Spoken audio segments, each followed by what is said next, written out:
What does it actually take to become a Viking? Not the Hollywood version, the real one. Stay with me, because by the end of this video, you'll see, hear, and almost feel what it meant to leave everything behind for silver, glory, and a seat in Valhalla. His name doesn't matter. What matters is what he is. A Bonde, a free farmer in Scandinavia. He owns land, he has a family, and by the standards of 900 AD, he has everything. So here's the question that's going to haunt this entire video. Why would a man like this ever risk it all?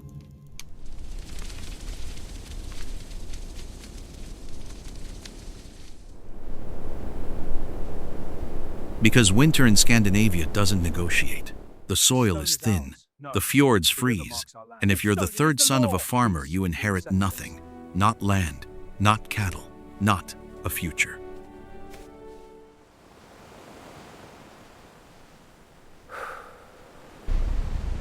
This is the real origin story of the Viking Age.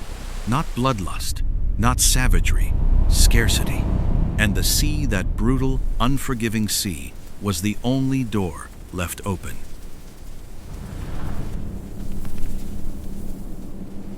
But before he could sail anywhere, he had to survive something most historians never talk about. Something that happened in the dark of a Norse winter.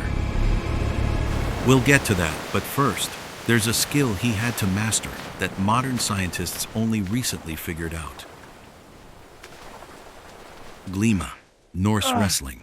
And this wasn't sport, it was survival training disguised as a game. Every free man in Scandinavia practiced it. It trained grip strength, balance on unstable ground, because a longship deck in a North Sea storm is unstable ground. Glima wasn't about brute force. It was about leverage, timing, patience. Sound familiar? Those are also the exact qualities of a successful raid. The Drakkar, the longship. You've seen it 1,000 times and you still don't appreciate it. This vessel, roughly 25 meters long, weighing less than 20 tons, could navigate open ocean and row up a river barely a meter deep. The Romans built bridges. The Norse built this.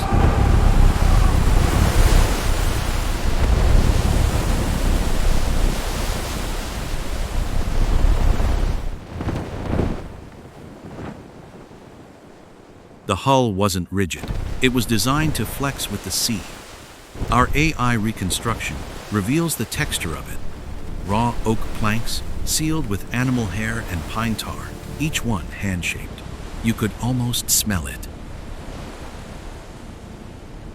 And now the thing I promised you earlier. How do you navigate across 600 miles of open North Sea with no compass, no GPS, no landmarks? The answer was sitting in a river for centuries before archaeologists figured out what it was. The Sunstone, probably Iceland's spar, a calcite crystal that polarizes light. Even on a completely overcast day, this crystal can locate the exact position of the sun. You rotate it until two glowing spots on its surface become equal in brightness. That direction is the sun.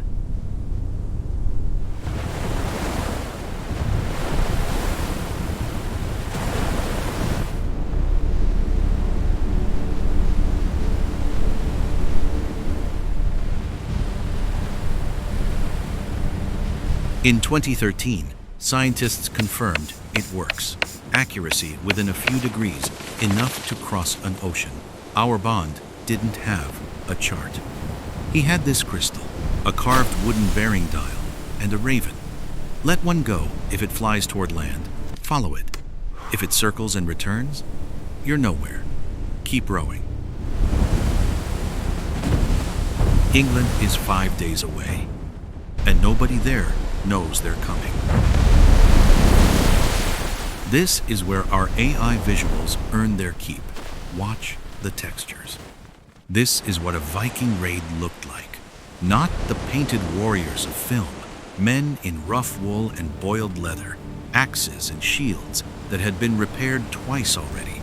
The shield wall wasn't glamorous.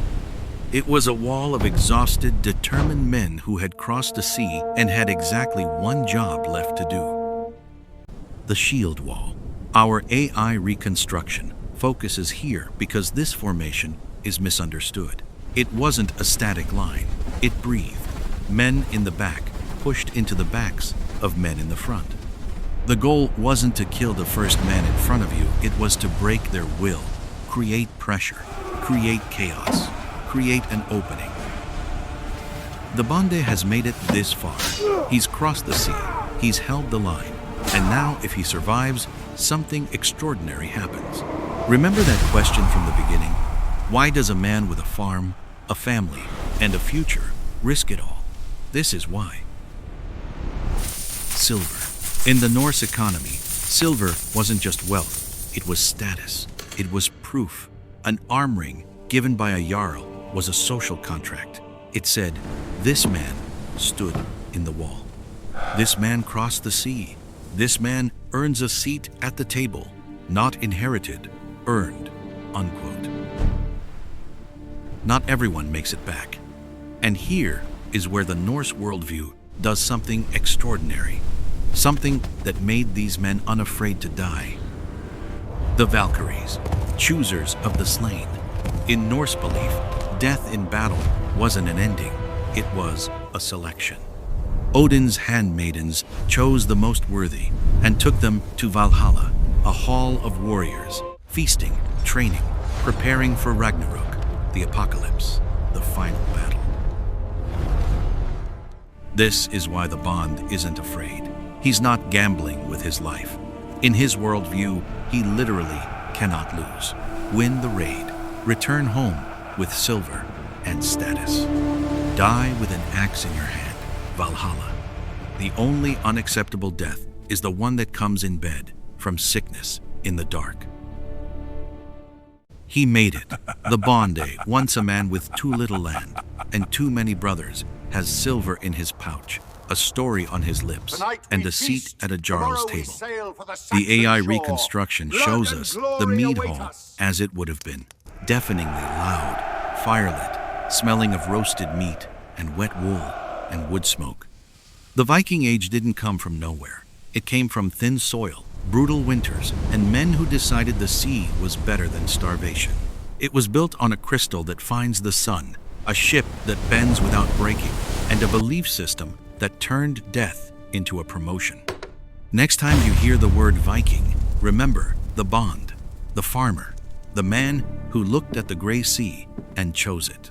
Because that choice, that specific choice, changed the history of the entire world.